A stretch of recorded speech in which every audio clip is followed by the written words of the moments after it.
Hey peeps, so I just made me a little kind of impromptu dinner with what some of the stuff I had in the freezer. I'm making I have three sweet potatoes in the oven.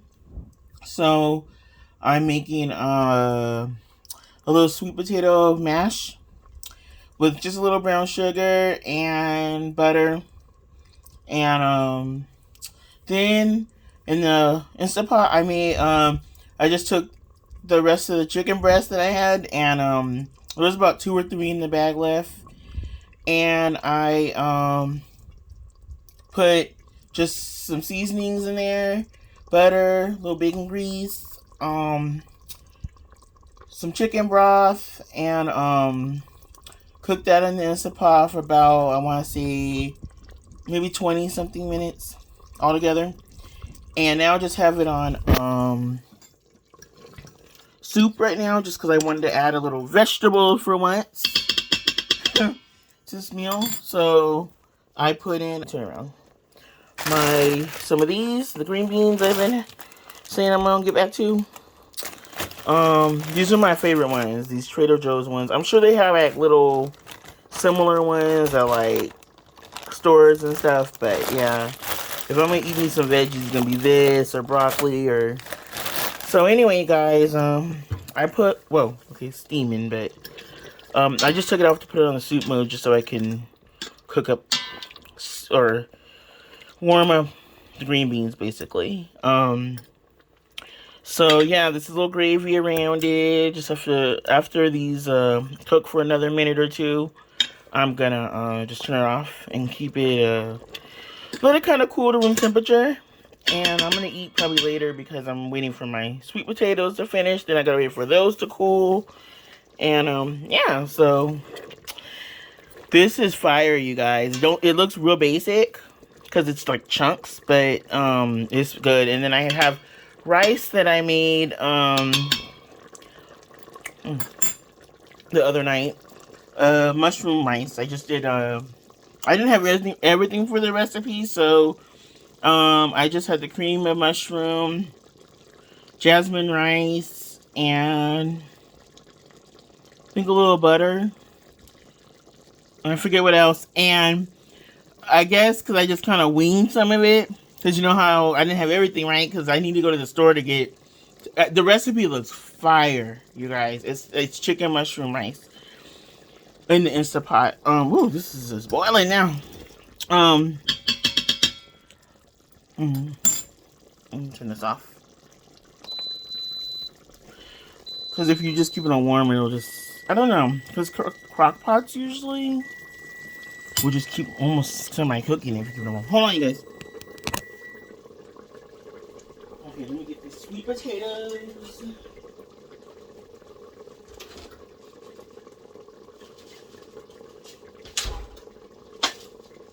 Ooh, this is perfect. Okay, now I gotta let those cool. Alright, so as you can hear, that's still have to cool down. You guys, I had my first burn incident with my Instapot. So you know how it's in the preheat mode right before it starts the cooking process. When you're doing something in the pressure cooker part. Well, I was just gonna make my usual jasmine rice, which I should have done it that way. I should have just done, since I wasn't following a recipe per se, I should have just like done the jasmine rice first and then done added the other parts after it was done. But I decided, since I did the Spanish rice the other day, I should just do this kind of similar but with cream of mushroom and whatever else. And I did it, but it didn't get at a preheat stage. I'm like, that's weird, because it was like taking a minute to, like, after it's done preheating, it starts making this kind of like steaming noise, sort of. Not steaming like at the end, not like when you release, but like a kind of like where it's about to transition to cooking stage. And it didn't do it though, because it'll beep after that and then start cooking. It never got to that mode. It just, all of a sudden, I came over here to like the sink to do something, and it's like, meep, meep, meep, meep, meep. I'm like, what is this? And it's a burn. I was like, what? No! My rice. Everything starts flashing when it does that, and I didn't know what else to do, so it wasn't letting me say off or stop or anything. So I just unplugged it and then plugged it back in. Let it release naturally, or just push the thing and let the steam out. And then I opened it and everything was burned at the bottom except on the top. Like, a lot of the rice didn't get burned, and it surprisingly had cooked. Like, but it was a big layer of burnt on the bottom. So I was like, oh my god, what do I do? And so I found out how to do it to get everything out. And you just put it on pressure and put water, dish soap, and baking soda in it, and it's like new. But I was like, what? And so yeah, I gotta follow a recipe. You can't just be winging it. But yeah, I'm gonna do this recipe, you guys. I gotta get more chicken, but it looks so good. It's just mushroom. I have to get some canned mushroom. I think I do have cream of mushroom, and it looks really fire. Like, so that's on my agenda when I go to the store. But yeah, but the rice ended up being good. I was like, let me see if it's still semi-hard, because I have rice I was just like, if this bombs, even before I started cooking it, I was like, if this bombs, I have more rice, so a little bag of rice, so it's good. I can just put more in, do it again.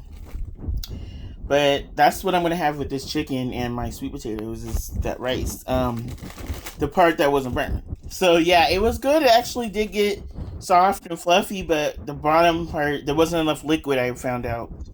So yeah, I put the amount for the rice, but I forgot something I didn't do. There's something that I guess you have to, it's better just to follow a recipe, because when you wing it, you gotta know, okay, it's rice cooking, and then it's other stuff in there too. So got to make sure it's off proportion so it doesn't burn, liquid, they say it has to be enough liquid in the thing for not to cause that, but you live and you learn. So yeah, that's the next thing I want to do, is make that. But yeah, you guys, so I'm gonna have my nice little dinner here, and I will talk to you guys later. Probably gonna have a low-key beef birthday tomorrow. I'm trying to just keep it low-key, just because, yeah, it's a little different this year. But yeah, probably have me some Stella, and I don't know, probably something to eat. We'll see. But anyway, guys, talk to you guys later. Bye, Capricorn season.